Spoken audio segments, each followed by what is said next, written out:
చందమామ కథ. మాట్లాడు రామప్ప. చిన్నప్పరెడ్డి రామప్పరెడ్డి అన్నదమ్ములు, వ్యవసాయదారులు. వాళ్ళకు చాలా కాలం బాగానే గడిచిపోయింది. అయితే ఒక ఏడు పంటలు పోయినాయి. ఫలితంగా దేశంలో గొప్ప కాటకం పట్టి ప్రజ కటకటలాడిపోసాగారు. పెద్ద పెద్ద ధనవంతులకే దిక్కులేకపోయిందంటే ఇక చిన్న సంసారులైన చిన్నప్ప సోదరుల మాట చెప్పేదేమిటి? చివరకు వాళ్ళు అటుకు గింజలు తిని కాలక్షేపం చేయవలసిన స్థితికి వచ్చారు. ఇలా ఉండగా ఒక రోజున వాళ్ళు అటుకులు తెచ్చుకొని ఆరగిస్తున్న సమయాన ఎదుర ఇంటి అరుగు మీద ఒక రామచిలుక కనిపించింది. అది వానకు తడిసి చలితో వణికిపోతున్నది. ఎక్కడికి అది ఎగిరిపోయే స్థితిలో లేదు. చిన్నవాడిని రామప్ప గమనించాడు, జాలిపడ్డాడు. అన్న అనుజ్ఞ తీసుకొని చిలుకను చేత పట్టుకుని వచ్చాడు. ఎండిన ఆకులు తెచ్చి మంట వేసి దాని శరీరం అంతా వెచ్చజేశాడు. దానికి చలిబాధ కాస్త తగ్గడం చూసి తన వంతు అటుకు గింజల్లో నుంచి కొన్ని చిలక ముందర చల్లాడు. రామప్ప చేసిన సేవ వల్ల రామచిలుకకు చలిపోవటమే కాదు, ఆకలి కూడా తీరి వంట్లో జవసత్తువులు చేరుకున్నవి. తేరుకొని స్థిమితపడిన తరువాత రామచిలుక, రామప్ప, నీకేం కావాలి రామప్ప అంటూ మానవ భాషలో అడిగింది.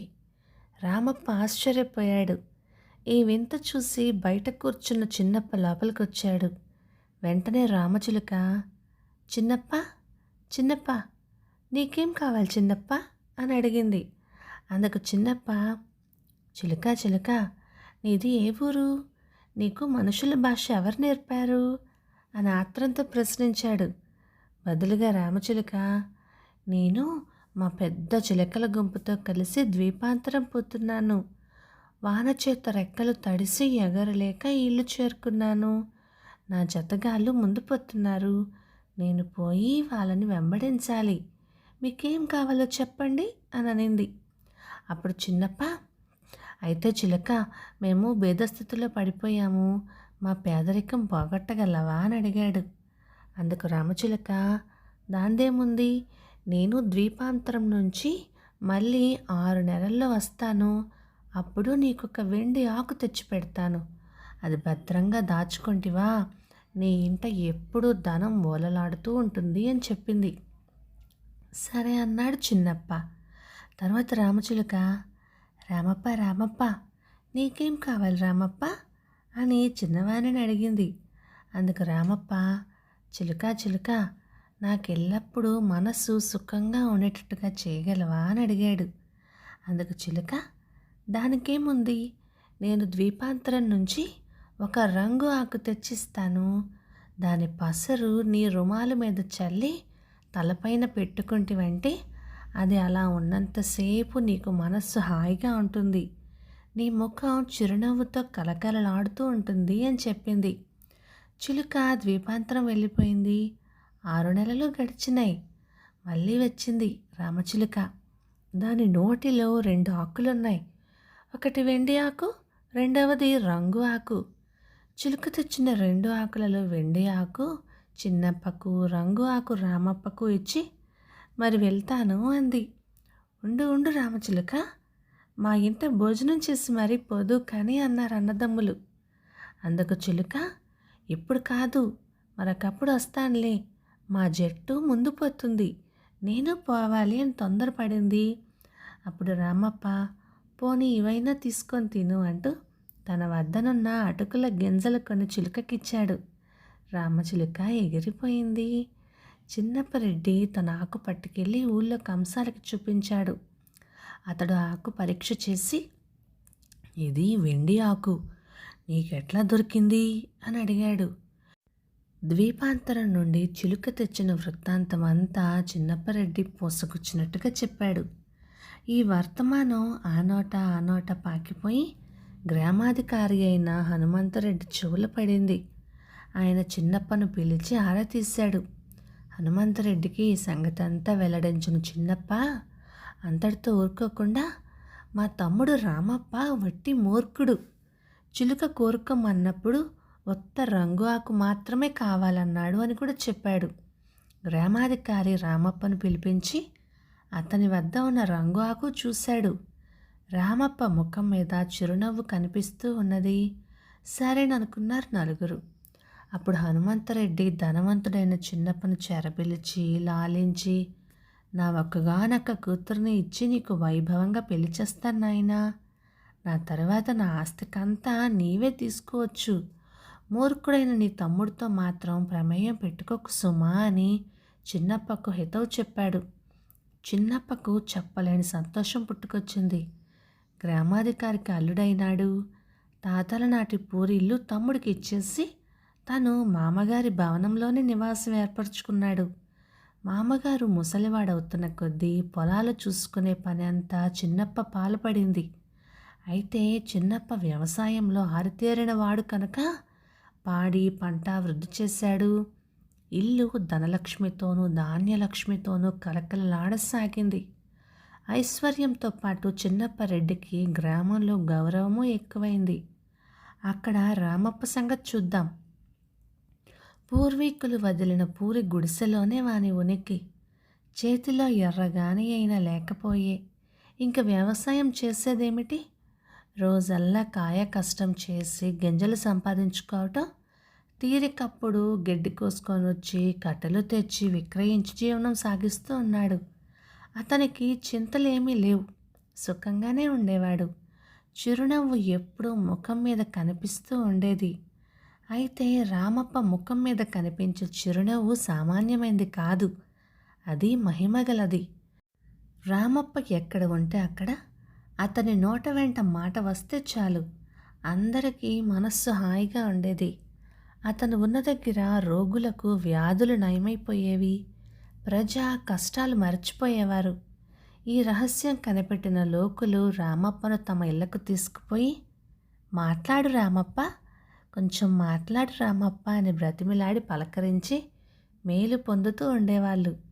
ఇలా ఉండగా పట్టపు రాజుగారి పుట్టినరోజు పండుగ వచ్చింది. ఆ రోజున తమ క్రింది అధికారులందరూ రావాలని ఉత్తరాలు వచ్చినాయి.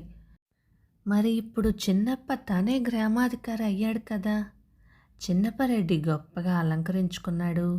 అతని భార్య 7 వారాల నగలు సింగారించుకుంది. ఈ విధంగా తయారైన చిన్నప్పరెడ్డి భార్య సవారీ బండికి కూర్చున్నారు. వాళ్ళ బండి ఒక అడవిలో నుంచి వెళుతున్నది. దారిలో దొంగల గుంపు నాయకుడు ఒక ముసలివాని వేషంతో అక్కడికి వచ్చి జ్యోతిష్కుడిలాగా నటించాడు. వాడు అడిగే ప్రశ్నలకు చెప్పే జవాబులకు చిన్నప్పరెడ్డి ఆశ్చర్యభరితుడయ్యాడు. స్వామి, మీ వద్ద నస్యముంటే వేయించండి అంటూ చేయి చాచాడు వాడు. గొప్ప కొద్ది చిన్నప్ప వెండికట్లు వేసిన నస్యం డబ్బా తీసి వృద్ధుడి చేతిలో వేశాడు. వృద్ధుడు చిన్నప్పను దీవిస్తూ ఒక చిటికెడు పొడి పీల్చి 2 తుమ్ములు తుమ్మాడు. అప్పుడు వెనక దాగి ఉన్న 4 దొంగలు ముందుకొచ్చారు. చిన్నప్పకు భార్యకు భయం వేసింది. ముసలివాడు ఏమీ తెలియని వాడిలాగా దిక్కులు చూస్తూ ఉండిపోయాడు. అంతలో నలుమూలల నుంచి దొంగలు బిల్లబిల్లమంటూ చుట్టేసి, నగానట్రా అప్పచెప్తారా లేదా అంటూ తలతలా మెరిసే కత్తులు జులిపించారు. చేసేది లేక చిన్నప్ప తమ వద్దనున్నదంతా దొంగలు పాల్చేసి కట్టు బట్టలతో ఒక పల్లె చేరుకుని పేదరాశి పెద్దమ్మ ఇంట్లో దిగాడు. ఇలా ఉండగా ఆ దేశపు రాజుకి ఒక్కతే కుమార్తె. తగిన అల్లుడి కోసం చారులను అన్ని దిక్కులకు పంపించారు. కానీ లాభం లేకపోయింది. అందుచేత రాజు రాణి విచారగ్రస్తులై ఉన్నారు. ఈ సమయంలో ఫలానా రామప్ప ఎవరికైనా విచారం పోగొట్టగలడని రాణిగారితో ఎవరో చెప్పారు. వెంటనే అతనిని పిలిపించమని రాజాజ్ఞ అయ్యింది. రాజాజ్ఞ మీరలేక రామప్ప నడుముకి ఒక తెల్లటి వస్త్రం కట్టి పైన ఒక తుండుగుడ్డ వేసుకొని తలకు రంగు ఆకు రుమాలు చుట్టుకొని శాపాటి కర్ర చేతిలో పట్టుకొని రాజమహల్కు చేరుకున్నాడు. చేరుకునేసరికి రాజనగరులో దర్బారు అతి వైభవంగా నడుస్తుంది. రామప్ప వెళ్ళి రాజదర్శనం చేసుకున్నాడు. రామప్ప నవ్వు ముఖం చూడగా రాజుకి సంతోషం పుట్టింది. సరే, రేపు మాట్లాడుకుందాం అన్నాడు రాజు. రామప్పకి ఒక గది ప్రత్యేకించి ఏర్పాటు చేశారు. మార్గాయాసం చేత రామప్పకు నిద్ర పట్టేసింది. రాజుగారి కోరిక మీద వారం రోజుల వరకు రామప్ప అక్కడే ఉండిపోవలసి వచ్చింది. అంతలో రాజకుమారికి తగిన వరుడు లభించినట్టుగా వార్త కూడా వచ్చింది. అప్పుడు రాజుగారు, రామప్ప, మా అమ్మాయి పెళ్లి చూసి మరి వెళ్దువు కానీ ఇక్కడే ఉండిపో అన్నారు. సరే అన్నాడు రామప్ప. రామప్ప ఒకనాడు స్నానం చేస్తూ ఉండగా సేవకుడొకడు ఈ పాడు రుమాలు కట్టుకొని వెళ్తే అంతఃపురంలో అందరికీ అవమానం కదా అని తలచి రామప్పకు తెలియకుండానే గట్టు మీద ఆ రంగు ఆకు రుమాలు తీసేసి దాచేశాడు. స్నానమయ్యాక రామప్ప, నా రుమాలేది అని వాడిని అడిగాడు. అందుకు నౌకరు, రాజుగారి దయ నీ పైనే ఉంటే ఆ పాడు రుమాలు ఎందుకయ్యా నీకు? అది ఏటిలో కొట్టుకుపోయిందిలే, మహారాజు గారిని అడిగి మంచి రుమాలే తెచ్చుకో అన్నాడు. రామప్ప విచారంతో నగరికి వెళ్ళాడు. ఆ సమయాన నగరులో గందరగోళం అయిపోయింది. పెళ్లివారు తరలి వస్తూ ఉంటే పెళ్లి కొడుక్కి పులి వచ్చి గాయం చేసిందని, పరివారం చల్లా చెదురైపోయారని ఇలాంటి వార్తలన్నీ వినిపించాయి. తన రుమాలు లేకపోవటం వల్లే రాజుగారికి ముప్పు వచ్చిందని గ్రహించి రామప్ప విచారంతో మళ్ళీ ఏటుకట్టుకుపోయి నిస్పృహతో అక్కడే పడిపోయాడు. అలా పడిపోయి ఉన్న రామప్ప ముఖం మీద ఒక స్త్రీ నీళ్లు చల్లి ఒక పాత రుమాలుతో తుడిచి ఉపచారాలు చేయసాగింది. పాతదైతే అయ్యింది, ఈ రుమాలు తలకు చుట్టుకో, వేడి తగ్గుతుంది అన్నదామె.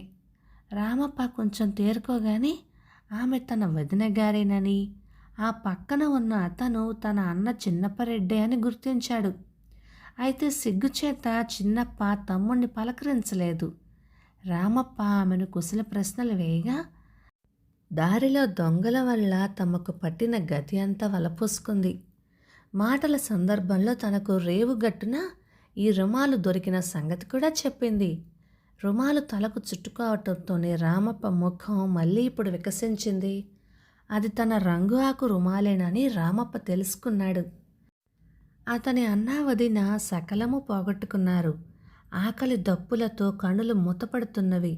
అప్పుడు వారిద్దరికీ రామప్ప మంచినీళ్ళు తెచ్చిచ్చాడు. వారికి తినటానికి ఏదైనా తీసుకువద్దామని నగరం కేసి బయలుదేరాడు. అంతలో ఒక చారుడు పరిగెత్తుకు వచ్చి, బాబు, రాజావారు రమ్మంటున్నారు తమరని అంటూ వేగిరి పెట్టాడు. తీరా రామప్ప అక్కడికి వెళ్ళేసరికి పులి కరిచింది పెళ్లి కొడుకుని కాదని ఒక సేవకుణ్ణి అని తెలిసింది. అంతా సవ్యంగానే ఉంది. పెళ్లివారి పల్లకి వస్తున్నట్లుగా కబురు తెలిసింది. అందరూ సంతోషించారు. రామప్పని చూడగానే రాజుగారు, ఇంతసేపు ఎక్కడున్నావు రామప్ప అన్నారు. ఏటికి స్నానానికి వెళ్ళాను ప్రభు అన్నాడు రామప్ప చిరునవ్వు నవ్వుతూ. అక్కడ నా అన్న వదిన చిక్కుల్లో ఉన్నారు అని కూడా చెప్పాడు. వెంటనే రాజుగారు పల్లకి పంపించి చిన్నప్పను భార్యను రప్పించారు. రాజుగారి కుమార్తెకు వైభవంగా పెళ్లి జరిగింది. రామప్పకు చిన్నప్పకు ప్రభువారు విలువైన బహుమతులు ఇచ్చారు. తర్వాత అన్నదమ్ములిద్దరూ వాళ్ళ ఊరికి ప్రయాణం అయ్యారు. రామప్ప తన వంతు బహుమతులన్నీ అన్నకే ఇచ్చి, అన్నయ్య, నాకు పెళ్ళామా పిల్లలా, ఇవేం చేసుకుంటాను అని చెప్పి సోదరుడికే ఇచ్చివేశాడు. మళ్ళీ రామప్ప తన తాతల నాటి పూరె గుడిసె చేరుకొని సుఖంగా ఉంటున్నాడు. ఇలా ఉంటూ ఉండగా మరికొద్ది రోజులకల్లా ఆనాటి రామచిలుక మళ్ళీ ఇక్కడికి వచ్చింది. రామప్ప, రామప్ప, మాట్లాడు రామప్ప, రంగు ఆకు మంచిదా వెండి ఆకు మంచిదా అని అడిగింది. అందుకు రామప్ప, తోటకు రంగు ఆకు మంచిది, ఇంటికి పిల్లలు పాపలు మంచి, చింతలేని ఇల్లు అన్నిటికీ మంచిది అని బదులు చెప్పాడు.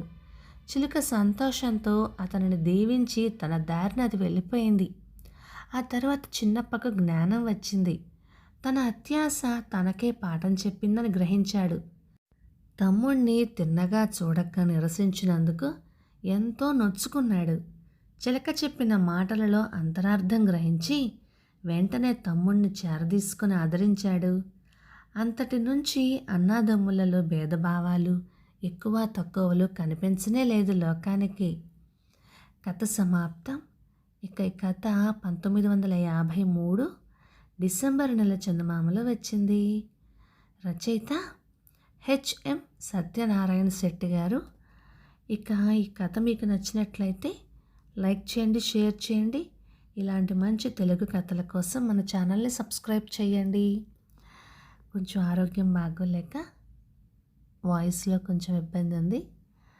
అర్థం చేసుకోగలరు అనుకుంటున్నాను. Thank you.